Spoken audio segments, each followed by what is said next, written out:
not sure if you knew this by now, but I'm a pretty big fan of zombie games. On top of that, I really enjoy a good turn-based tactics game. With that being said, if you're looking for something new to play, you should consider checking out the game Undeadly, who's sponsoring this video. There's a link in the description below to play the free demo, and it will launch on April 6th in early access. Undeadly is what you get if you threw Project Zomboid into a blender with XCOM, a post-apocalyptic setting merged with otherworldly undead beings with turn-based gameplay. The game has two stages, scavenging for supplies and exploring in the daytime, while the undead wander aimlessly, ignoring you if you ignored them, and protecting your survivors at night when the undead turn hostile and specifically pursue you.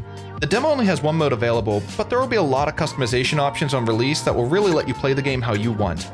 Jumping into the survival mode prompted me to do the tutorial, which taught me the basic controls and mechanics of the game like movement, combat, scavenging items, managing my inventory, and action points. It was over in a few minutes, and now that I was familiar with the basics, I was thrust into the main game. Starting in a decent-sized base, I had 6 survivors to my disposal. The main objective of the demo is to survive for 2 nights with a few optional tasks as well. Getting a feel for the game, I sent them out to begin exploring the surrounding area. We met one of the locals and dispatched them with extreme prejudice. Don't forget to double tap the ones that are down. I split them into 2 groups and looted the nearby houses, collecting anything I could find. One of my survivors was jumped by a zombie, so I introduced it to my AK-47, slowly accomplishing one of the demo's survivor goals. Still getting a feel for the game, one of my groups was split up when it became night, and RNG did what RNG does best. Missing many attacks in a row and the most disappointing combo streak possible, I let 2 of my survivors die. Oops. Your loss won't be in vain. Oh, maybe. Falling back to the base, my wounded survivors could rest up in the medbay, and if you had a doctor in hand, you can speed up the recovery process at the cost of medical supplies. Once they were healed up, it was time to go back out. Besides the normal zombie-type enemy, I encountered a putrid poison-spewing zombie, a beefy armored zombie, a chrono zombie that left a paralyzing explosion around its corpse, and these floating orbs that couldn't be attacked and left a poisonous trail behind it. Using all the equipment at my disposal, the remaining 4 survivors were doing a good job standing their ground. Already partway through the second night, the zombie horde's numbers were growing and becoming an even bigger threat. Oh, that was until this little bugger here got stuck and wouldn't end the turn. It actually borked my save and I had to start over, which was okay because that was the warm-up round. Now that I had a good understanding of how to actually play the game, it was time to get serious and beat this demo without losing a survivor. This time, I would have 2 groups of 3 divide and conquer the map, scavenging for supplies and killing off any threats under the safety of numbers. Team A would go down the north street, while Team B would scavenge the parallel street below. Team A was moving as a single unit. Team B followed suit. I was able to easily scour the buildings and collect any scraps I could find. Any undead that got in their way was easily taken down. Rounding the corner in the next building, I found 2 more zombies laying in wait. Fortunately, I had a frag mine that I could set up and stop them in their tracks. Wait, did I just use both of my action points? Did I just lay a mine down and I'm stuck beside it? Oh, well that's not good. I thought I'd be able to drop it and fall back. Well, it appears there's nothing I can do about it now. Ooh, yeah, she's done for. Oops. So much for a flawless run. Anyways, while Team A ran into some mishaps, Team B was doing quite well gunning down any nearby threats. The first night started, which meant the undead would be coming for me. We'd have to be extra careful now. Team A was in a bad position, losing one of their own and being wounded. It was time to fall back and recover. On the other hand, Team B was holding their own just fine for now, using their frag grenades to clear out the undead that was grouped together and picking off the stragglers. I also realized that Terrence Lynn had a long-range rifle that was really good. And while I could use Terrence to pick them off from afar, the other 2 survivors would take out anything that got too close. Together, Team B was raking in the kills. And anytime they grouped up, I used the remaining grenades to take them out in a very satisfying manner. I survived the first night, and Team A made it back to the base to deposit their loot and rest in the medbay to heal up. Since it was daytime now, the remaining hordes of zombies wandered around aimlessly, giving me some breathing room to continue exploring and looting. Unless I got too close, then I'd have to deal with them. Now that things were cleared up around Team B, I was able to move into the nearby automotive shop to scavenge for more supplies, since we were getting close to accomplishing one of our side missions. After cleaning out the shop, it was time to return to base and drop off the supplies.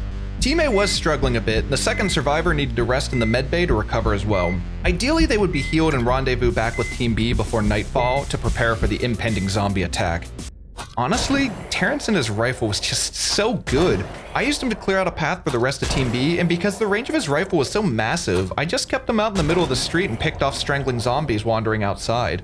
As day turned to dusk, the poisonous fart clouds were spreading close to my base, which could potentially cause zoning issues for my survivors. Fortunately, it didn't stop Team B from getting to the base and dropping off their supplies, which checked off one of the 3 optional goals. Good old Dick Hubbard was hurt and needed to recover at the med bay. Diane had doctoring skills, which meant while she was nearby, she could help speed up the recovery process very quickly. Meanwhile, Terrence continued to play American Sniper, picking off more and more enemies from a distance, allowing me to complete a second optional goal. With all my survivors healed up and ready for action, they stood their ground and fought through the night. Diane stayed in the base and treated anyone that got injured from the fighting.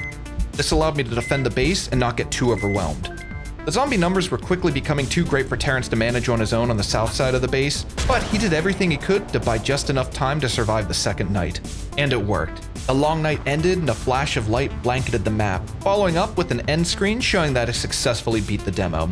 I was able to complete 2 of the 3 goals and had a lot of fun getting a taste of Undeadly. So after playing through the demo, I wanted to share some honest feedback on the game. I know, this is a sponsored video and all, but I am allowed to give my honest perspective and critique, so here it is. The demo was fun, and it scratched that itch I have for turn-based tactics gameplay. I like the survival and scavenging aspect of the game, allowing you to scrounge for supplies to craft ammo, new weapons, and other survival gear. I'm a big fan of the low poly aesthetic, and I thought it looked really good and felt good to play. I am really looking forward to seeing the full release of the game, where the world is opened up and lets you explore and grow your settlements. I'm curious to see how that'll play out. One of my favorite things about Project Zomboid is the freedom to customize the sandbox options of how you want to play, and it looks like Undeadly is going to follow that trend, which will give it a lot of flexibility on how you want to play outside of the standard game mode.